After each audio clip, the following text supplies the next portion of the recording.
Silver paper. Silver paper is beautiful. Yeah. I didn't cut myself, so that's good. It's the same. The book. Yeah. Thank you so much. It's so cute. It was nothing to fun. Okay. Okay. Let's get started. Okay, I start from Europe. Okay, so Okay. it's about me, and we are wondering actually what happened because we can went to the party. So we don't know what the other members can report pregnancy if they party and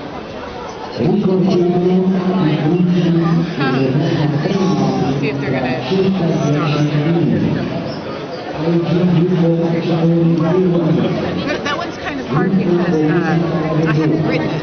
I've thought about it, but I can't say until I've written something down. It's hard to know exactly. But there would have been a big argument, and people could be arguing the hardest would be Esme and Alice, because Alice wouldn't agree with his decision. At the same time, what a lot of people, I've read some speculation on the lexicon of the pieces, and what people don't realize is that although Alice is her best friend, although everybody loves her, Edward's decision is not contestable to the rest of them, because the way that vampire, and this will come up a little bit in book 3, but the way that vampires fall in love isn't the same, and it's not something that anybody in the family could contest at all. So his decision is final, and they do owe him that because of Emmett, they had to move an awful lot, and so he's picked up roots without complaining for all of them. Well, mostly for Emmett and Jasper, but for Rosalie and Alice because of Emmett and Jasper. So they owed him. They worried about his decision, and obviously he was in a lot of pain, but at the same time, it was an easy thing to do. So what they more about the period spent away from the court, besides Ellie's taste, what were they feeling? Way briefly. They were trying to get on with life. Alice wasn't trying to get on with life, but she was pretty sure things were going to work out one way or another. The way she sees visions, she sees different pathways, and they all kind of were leading towards the same thing. But there were some that didn't, so she was just sort of betting on Bella in this case. But the others, they were sad. It was hard not having Edward around, even though he can be a little sarcastic and difficult at times. He's not always the most pleasant person to live with, but it was the family didn't feel complete, and so they were having a really hard time. I think that the little selection about Rosalie that's on my website is a good indicator of kind of how they were all feeling. Okay, this is short. How did Colin got to know the Denali family and when? Carlisle ran into the sisters earlier on when they were just first sort of looking into the vegetarian thing. They didn't start out that way. For years and years and years, they were the reason behind the myths about the succubus. They really like human men, but those human men usually end up eating the meal after the fact. And so after a while, though, they started to develop a conscience because they really liked these men, and it just didn't seem right to have them be food. And so that's how they sort of evolved into vegetarianism, whereas Carlisle was always that way. But they crossed paths and had a lot in common, and because they were both very civilized, they were able to get along very well. Then, have they some other families, some other vampire families they're in touch with? Oh, yeah. Fantastic. Yeah, that won't be in book 3. That's a book 4 thing, so really far away. But there are quite a few other established covens that Carlisle is friends with. Carlisle's a very friendly guy, and people are fascinated with him because he's so kind and good. So other vampires are sort of drawn to him. Should we go for the farm? Okay. Okay, yes. This is a good one. In the third chapter, you find describe more the attitude of Edward, Jessica, impressionist. So he seems pretty annoyed by her. So we were wondering, since he's so gorgeous, probably this happened a lot of times. So what is usually his attitude toward this girl? Is he peaceful? It depends on the girl. He hears everything they think, and Jessica really is a fairly petty, shallow person, and that because he reads people's minds all the time, he tends to despise humanity in general. There are very few exceptions of people that he kind of feels are worthwhile. His family is one set, although, you know, he has his issues with Rosalie. But Angela Weber, he learns to really like as a person, because she's a very kind person, very honest, and he can respect that, you know. When people act one way and think another, for someone who knows the two-faced nature of that, it's annoying.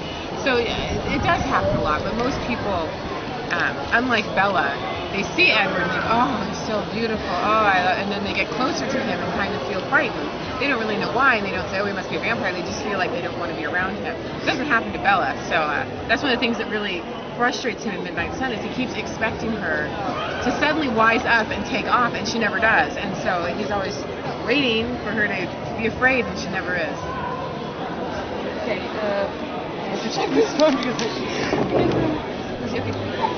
Edward, the actions of Edward was very benevolent, sort of a father, and Jacob is very reluctant. Is that related to being a werewolf or a vampire, or just the personalities of Edward is different? It's personality and age and experience. You know, Edward has lived for over 100 years, and he has seen generation after generation of people die. Humans are so fragile to him. He looks at Bella, and it's like, in Midnight Sun, one of the comparisons he makes is she's like a soap bubble in the palm of his hand. You know, how do you protect that? It's just so completely transitory, and so he's constantly terrified all the time. All the things that can go wrong. You know, she could trip and hit her head and die. You know, she could get a disease, and there'd be nothing he could do. So he is so protective of her because he thinks he's a pessimist. He's constantly thinking about what could go wrong. Jacob's an optimist.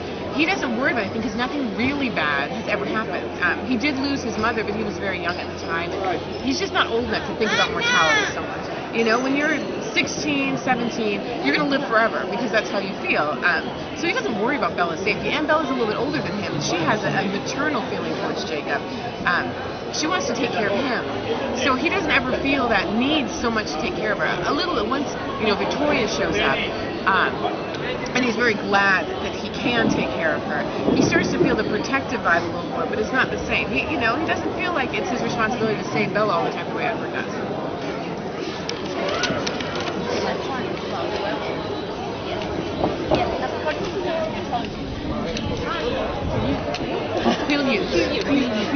I used to think it was Quileute, but I spoke to a native in La Push, and she said it was Quileute. That's the main center in the West. But things literally wondering, could, for instance, Jake's sister be turned into a werewolf? Well, all of the stuff with werewolves, there's a lot more detail in book 3. So I don't really want to answer questions about how it works, because you're going to get the whole story and the history. And it's really one of my favorite parts of the book. All the backstories get told pretty much. I mean, not all of them, but Rosalie gets to tell her story, and Jasper's story, which is, I think, going to really surprise you. It's very different from what I think anyone's expecting. And then the Quileutes also you get to hear their stories, and it's so different. The feel of it when I was writing it, it felt different. It felt a different kind of magic from the vampires. It's a whole separate thing. It was really, really fun to do that. I enjoyed it a lot.